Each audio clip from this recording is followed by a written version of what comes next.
Supreme কোর্টের নির্দেশে নতুন করে যে রিক্রুটমেন্টের প্রক্রিয়া শুরু করতে হবে 26,000 যাদের চাকরি বাতিল করে দেওয়া হয়েছে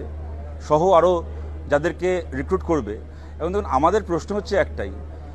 এই যে দুর্নীতি হয়েছে এটা হয়েছে পশ্চিমবঙ্গ সরকার, মমতা বন্দ্যোপাধ্যায় এবং এসএসসির হাত ধরে। হাইকোর্ট বারবার করে বলেছিল এদেরকে কাদের চাকরি চুরি করে পাওয়া, পয়সা দিয়ে কেনা এবং কাদের চাকরি স্বচ্ছভাবে ডিমার্কেট করতে। এসএসসি করেনি, তখন এরা উদ্ধত্তের সঙ্গে বলেছিল হাইকোর্ট এরকম রায় দিচ্ছে, আমরা সুপ্রিম কোর্টে বুঝে নেব। সুপ্রিম কোর্টে কী বোঝার বুঝলেন আপনারা সবাই দেখেছেন, ওদের দুগালে চড় পড়ল। এরপরে যে নতুন করে রিক্রুটমেন্টটা করা হবে, যে এসএসসিকে ছত্রে ছত্রে সুপ্রিম কোর্টের অর্ডারের ছত্রে ছত্রে যে এসএসসির অপরাধকে চিহ্নিত করা হয়েছে, লাইনে লাইনে লেখা আছে যে এসএসসি ইচ্ছা করে অপরাধ করেছে, ইচ্ছে করে সেই অপরাধকে লুকিয়েছে, ইচ্ছে করে ওএমআর শিট নষ্ট করে দিয়েছে, তাদের অসংখ্য ভূমিকা নিয়ে এই কথাগুলো বলার পরে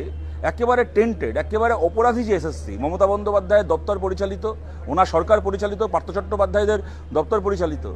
যে এসএসসি অপরাধী, সেই এসএসসির হাতেই যদি নতুন করে আবার রিক্রুটমেন্ট হয় 3 মাসের মধ্যে, তাহলে সেই রিক্রুটমেন্ট কতটা স্বচ্ছ হবে, কতটা স্বচ্ছ হবে সেই নিয়োগ নতুন করে? কেন এরাই তো সেই চুরিটা করেছিল। এবং যাদের কাছ থেকে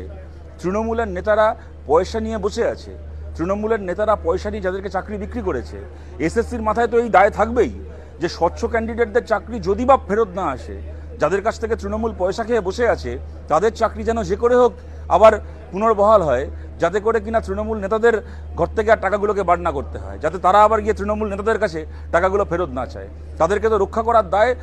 মমতা ব্যানার্জির আছে, মমতা ব্যানার্জির গভর্নমেন্টের রয়েছে, এসএসসির রয়েছে। এমত অবস্থায় আমাদের পরিষ্কার দাবি হচ্ছে এই টেন্টেড এসএসসি, এবং এটা আমাদের কথায় নয়, একেবারে সুপ্রিম কোর্টের রায়ে যাদের ভূমিকাকে চিহ্নিত করা রয়েছে সেই এসএসসির হাতে এই নিয়োগকে স্বচ্ছভাবে করা যাবে না। একেবারে কোর্ট অ্যাপয়েন্টেড একটা কমিটি তৈরি করা হোক, কোর্ট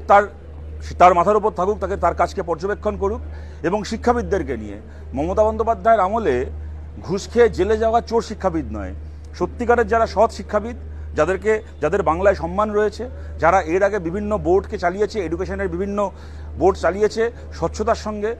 কোনো প্রশ্নহীনভাবে যারা বোর্ড চালাতে পেরেছে, বিভিন্ন কমিটিকে চালাতে পেরেছে, এই ধরনের শিক্ষাবিদদেরকে নিয়ে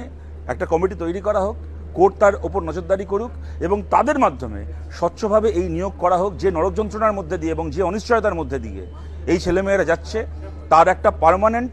সমাধান হোক, এমনভাবে নিয়োগ হোক যাতে কালকে আবার এই একই জিনিস না হয়, একই প্রশ্ন আবার না ওঠে, একই এই মামলা এবং আবার চাকরি বাতিল 10টা প্রশ্ন, এই একই জিনিস যাতে আবার তার পুনরাবৃত্তি না হয়, তার জন্য স্বচ্ছভাবে নিয়োগ করার জন্য কোর্ট অ্যাপয়েন্টেড একাডেমিশিয়ানদেরকে নিয়ে একটা কমিটি তৈরি করে তাদের হাত দিয়ে নিয়োগকে চালানো হোক।